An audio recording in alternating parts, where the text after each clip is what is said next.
Hi friends, this video shows how to reset all keyboard and phone settings and delete all wrong keyboard and phone settings.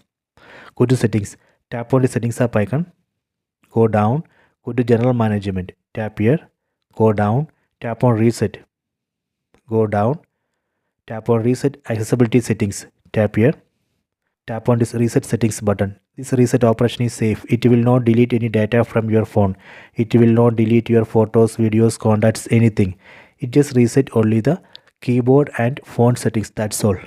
Tap on this reset settings button, enter screen lock password, then tap on this reset button, tap here, see the message accessibility settings reset, done. So this way we can reset all keyboard and phone settings and remove all wrong keyboard and phone settings. You can try this.